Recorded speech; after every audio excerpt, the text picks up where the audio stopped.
Day 2 winners and losers on FFT Express. Well, hello, everybody. Welcome to the show. FFT Express here, Adam and Jamie Eisenberg. All right, so we had 4 running backs come off the board. We had a bunch of wide receivers come off the board. We had 4 tight ends come off the board, and we had some quarterbacks as well, but not Shedeur Sanders. So do you care, first of all, do you care at all about these quarterbacks who were drafted for fantasy purposes? And that would be Tyler Shuck, Jalen Milroe, and Dylan Gabriel. I care about Tyler Shuck because of the Saints situation. You know, not necessarily for him as a fantasy asset, aside from dynasty leagues, superflex, or 2QB, or for the purposes of, you know, more so what does he do potentially for Chris Olave, for Alvin Kamara, you know, the options in New Orleans, because he could be the starter there. So he's really the most intriguing one. I do think that long-term Jalen Milroe is fascinating, because if he ever gets a chance to start, based on what he could do with his legs, he could be one of these, you know, game wreckers. He could also be, you know, someone who never really sees the field, especially if Sam Darnold is good and they decide to keep him long-term in Seattle. And I'll just read what Chris Trapasso wrote about Dylan Gabriel, who got drafted by the Browns. Undersized, weak-armed, super experienced quarterback. Can throw with anticipation to mitigate some of the arm strength deficiencies, and is a deceptive athlete. It's going to Cleveland, not a great place for a quarterback that doesn't have a big arm.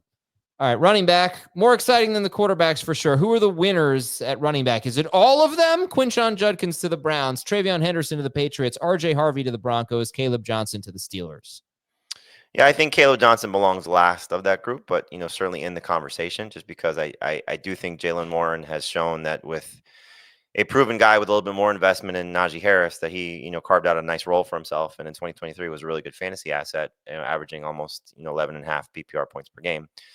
But in terms of the other three, I mean, you could see a lot of success coming their way. You know, Judkins going to a Cleveland team that loses Nick Chubb, that has Jerome Ford really as the only guy there that matters, and, you know, he should, you know, still matter to some degree, but Judkins could be a 200. I think they gave him 250 carries, you know, in terms of the projections that we were talking about. So, like the setup there for him. TreVeyon Henderson was my third running back in the class coming in. You know, not an awful destination in New England, not the best one, but can easily push Ramondre Stevenson to the side. Should be better than Antonio Gibson. You know, Josh McDaniels has done great things with pass catching running back, so good landing spot there. And then, you know, what's going to be one of my favorite sleepers, I think yours as well, is, you know, RJ Harvey going to the Broncos, knowing that they move on from Javonte Williams. He's coming off a 50 catch season. Sean Payton has been amazing with running backs in his career. That goes without saying. And so knowing that his competition is Jaleel McLaughlin and Audric Estime and, you know, the other two guys there, Blake Watson and Tyler Day, you know, he's got a chance to be, you know, special. It's probably a short-term scenario more so than long-term, because he's 24 years old, but, you know, in that short term could be awesome. So loved these situations. And in terms of veteran winners at the running back position, my God, Chase Brown was somebody we were a little bit worried about. Yeah. Tyrone Tracy, we were worried about.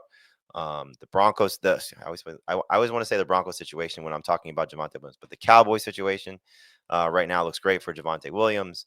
The Bears situation looks great for DeAndre Swift. The Jaguars situation looks great still for Travis Etienne and Tank Bigsby. Like, all these teams, and they still may get competition. You know, there's still some really good running backs that are out there, but all these teams coming out of the first 3 rounds, which is where we see the most significant competition come from, or at least the most competition that makes us nervous. Like, they all are looking great, whether you're still going to trust them as potential fantasy starters, whether they're number 2 running backs or flexes, but they all are in great situations through the first 2 days of the NFL draft. Like, you could not ask for better spots for those guys. Now, that being said, it's not just draft. I still think J.K. Dobbins is probably going to wreck one of those backfields, and maybe Nick Chubb as well. But you got to be excited, like in dynasty or keeper leagues, like took a flyer on Javonte Williams and kept him, or, you know, holding on to hope for DeAndre Swift because of all the changes in Chicago. Like, he could be a huge winner after this weekend's over. Yeah, there's still a few running backs, 3 that come to mind that have not been drafted yet, that are big guys designed to work, you know, to get a lot of work. That would be bad for someone like Tyrone Tracy and maybe for Chase Brown. And those would be Devin Neal, Damian Martinez, and number 1 I'd say on the list would be Cam Scatterbo. So those guys, if you think about a running back who maybe doesn't seem suited for an every down role, I don't want them paired up with the guys who are definitely first and second down guys. But, all right, we'll look at the wide receiver. One more guy too, just in the same backfield that we talked about. Quinshon Johnson. Like if they come out of the draft and whatever's left in free agency, and it's Swift and Johnson, like Ben Johnson trying to recreate what he did in Detroit. Like, yeah. All right, we'll be right back. We're going to take a break and talk about wide receivers after this. Wide receiver winners and losers. And there were a lot of them drafted today. I think everyone disappointed about Luther Burden going to the Bears, kind of like Emeka Egbuka going to the Buccaneers. Just don't see an obvious path to fantasy production this year for a very good player. But who stands out to you as winners or losers? I like Jack Besh. I think going to the Raiders was a great destination for him. Just looking at what the receiving core looks like and, the offensive upgrades that they made. So I like that situation a lot. I think Trey Harris going to the Chargers is also a good landing spot for him, knowing that the outside guys there of Quentin Johnson, who's been, tough to trust through 2 years, and Mike Williams, being the one big addition this offseason, so great landing spot for him. Jaden Higgins, I know we had a fun conversation on the full length episode, so check that out just in terms of whether Higgins or Knoll is the better of the two, guys going to Houston. Dave seems to favor Knoll. I think you and I favor Higgins, and what does that upside could be as the outside guy there. So I think for those three guys, good situations, potentially great situations. And then you brought up, great opportunity for Kyle Williams. To me, he's like Caleb Johnson. He's the fourth guy, belongs in the conversation, but has a long way to go. But you're looking at a Patriots receiving core that has Stephon Diggs and not much else of significance. So he has a path to, being fantasy prominent if he can pick up things right away and be a go-to guy for Drake May. Okay, we'll go to the tight ends. And there were 4 tight ends drafted today. And we expect a good tight end class here. So Mason Taylor goes to the Jets, 42nd overall, 4 picks later. Terrence Ferguson to the Rams. Elijah Arroyo, 4 picks after that. That's 3 tight ends and 8 picks. Elijah Arroyo goes to the Seahawks. And then in the 3rd round, Harold Fannin Jr. goes to the Cleveland Browns. Winners and losers here? Would that be 8 picks or 9 picks?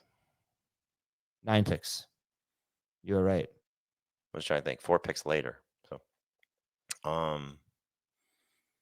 my thought. I mean, look, it's 8 picks later, but it's 9 picks.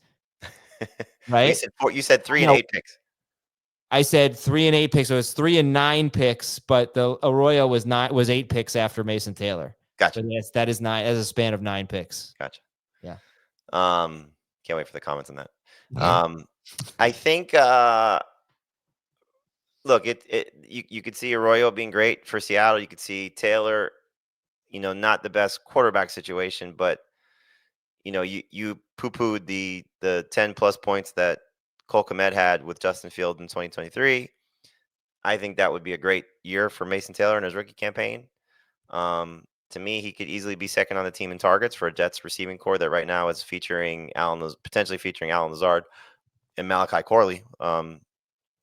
As the guys behind Garrett Wilson. So I like the setup for Mason Taylor a lot. Fannin was a little disappointing for his 2024 redraft value, but 2025 redraft value, but 2026 and beyond could be great if they move on from David Njoku. So they all have an opportunity, to be, fairly relevant. Ferguson's a guy I know you talked about. And look, Higbee is 32. He is, 2 years removed from an ACL tear. We know he's had some really great moments with the Rams and Sean McVay.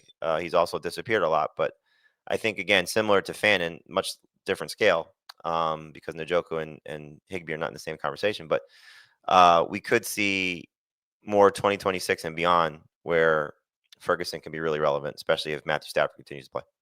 Terrence Ferguson led all tight ends at the combine in his 40 time, 4.63 40-yard dash, which is not really all that fast, not even close to what, Kyle Pitts, Brock Bowers, Travis Kelce, George Kittle, they great prospect. Well, not all of them are great prospects. What did Taylor run his pro day?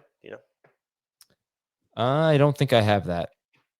I saw 4.68. I have in my notes. I saw a 4.68 and a 4.65 40. Not bad.